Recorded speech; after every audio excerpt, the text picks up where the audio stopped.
আসসালামু আলাইকুম viewers, welcome to mother cooking channel. আজকে আমি আপনাদের সামনে উপস্থিত হলাম রমাদান স্পেশাল ছোলার রেসিপি নিয়ে। কিভাবে ছোলা রান্না করলে রান্নার পর এই ছোলাটা খেতে খুব ভালো লাগবে এবং কিভাবে ছোলা রান্না করলে এই ছোলাটা মুড়ি দিয়ে মাখিয়ে খেলেও খেতে খুব টেস্ট লাগবে সেই টিপস থাকবে আজকে আমার ভিডিওতে। চলুন তাহলে রেসিপিটা দেখে নেওয়া যাক। প্রথমে আমি এখানে একটি প্রেসার কুকার নিয়েছি। এখন আমি এর মধ্যে দিয়ে দিচ্ছি ছোলা 500 গ্রাম। আর আমি এই ছোলাগুলোকে প্রায় 15 থেকে 16 ঘন্টার মতো সময় পানিতে ভিজিয়ে রেখেছিলাম। অবশ্যই এই ছোলা রান্না করার আগে আপনাদেরকে 15 থেকে 16 ঘন্টার মতো সময় পানিতে ভিজিয়ে রাখতে হবে। এতে করে কিন্তু এই ছোলা রান্নাটা খুব ভালো হবে এবং রান্নার পর ছোলাটা খুব সুন্দর নরম হবে এবং খেতেও কিন্তু অনেক ভালো লাগবে। তারপর আমি এই ছোলাগুলোকে খুবই ভালোভাবে ধুয়ে এর মধ্যে দিয়ে দিচ্ছি আলু 2 পিস। আমি এখানে মিডিয়াম সাইজের 2টি আলু দিয়ে দিচ্ছি কালো এলাচ 1টি। আর এলাচটাকে আমি একটু ফাটিয়ে দিয়েছি যাতে এর ভিতর থেকে এর স্মেলটা খুব ভালোভাবে বের হতে পারে। দিয়ে দিচ্ছি লং 3টি, দিয়ে দিচ্ছি সাদা এলাচ 4টি। এই এলাচগুলোকেও আমি ফাটিয়ে দিয়েছি। দিয়ে দিচ্ছি দারচিনি 2টি টুকরা, দিয়ে দিচ্ছি লবণ পরিমাণ মতো, চিনি 1/2 টেবিল চামচ, গরম মশলা গুঁড়া 1 চা চামচ, গোলমরিচের গুঁড়া খুবই সামান্য পরিমাণে। আমি যেহেতু এখানে গোলমরিচ ব্যবহার করছি না তাই গোলমরিচের গুঁড়া দিয়ে দিচ্ছি পানি 1 কাপ। এখন আমি এই ছোলাগুলোকে খুবই ভালোভাবে নাড়িয়ে দিব। খুব ভালোভাবে নাড়িয়ে দেওয়া হয়ে গেলে আমি প্রেসার কুকারের ঢাকনা লাগিয়ে দিচ্ছি এবং এই প্রেসার কুকারের মধ্যে প্রায় 7 থেকে 8টা সিটি দিয়ে নিচ্ছি। অনেকেই বলবেন যে 2 থেকে 3টা সিটি দিলেই তো হয়ে যায়। হ্যাঁ, 2 থেকে 3টা সিটি দিলেও হয়ে যায়, কিন্তু আমি এটাকে একটু বেশি নরম করে নিচ্ছি।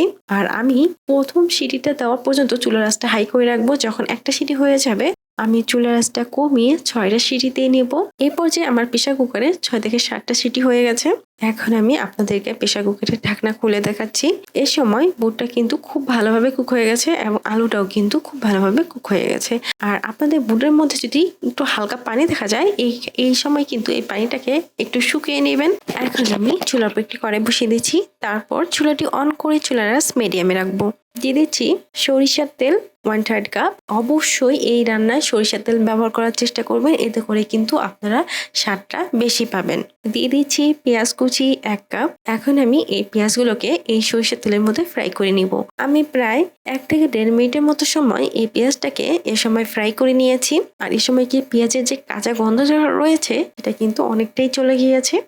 এখন আমি এর মধ্যে দিয়ে দিব টমেটো কুচি 1 কাপ। এখন আমি প্রায় আরো 1 থেকে 1.5 মিনিটের মতো সময় পেঁয়াজ আর টমেটোগুলোকে খুব ভালোভাবে ফ্রাই করে নিব। এই সময় টমেটোটা হালকা নরম হয়ে গিয়েছে। টমেটোটা যখন এইরকম হালকা নরম হয়ে যাবে তখন আমি এর মধ্যে দিয়ে দিব আদা থেতলানো 1 টেবিল চামচ, দিয়ে দিচ্ছি রসুন থেতলানো 1 টেবিল চামচ, দিয়ে দিচ্ছি হলুদের গুঁড়া 1/2 চা চামচ, দিয়ে দিচ্ছি লবণ খুবই সামান্য পরিমাণে। আমি যেহেতু আগেই বুটের মধ্যে লবণ ব্যবহার করেছি তাই এই সময় আমি লবণের পরিমাণটা একটু কম ব্যবহার করছি।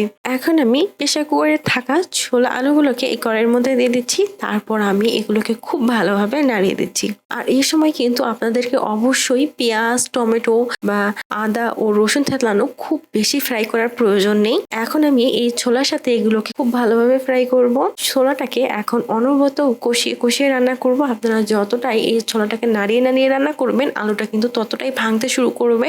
আমি প্রায় 3 থেকে 4 মিনিটের মতো সময় এই ছোলাটাকে অনবরত কষিয়ে রান্না করেছি। এখন আমি এর মধ্যে দিয়ে দিব জিরা গুঁড়া 2 চা চামচ, দিয়ে দিচ্ছি ধনিয়া গুঁড়া 2 চা চামচ, দিয়ে দিচ্ছি গরম মশলা গুঁড়া 1 চা চামচ, দিয়ে দিচ্ছি ধনিয়া পাতা কুচি 3 টেবিল চামচ। এখন আমি আবারও এগুলোকে খুব ভালোভাবে নাড়িয়ে দিব। আমি এগুলোকে নাড়িয়ে প্রায় 5 থেকে 6 মিনিটের মতো সময় রান্না করে নিব। এই সময় বুটটা অনেকটা ভালোভাবে কুক হয়ে গেছে।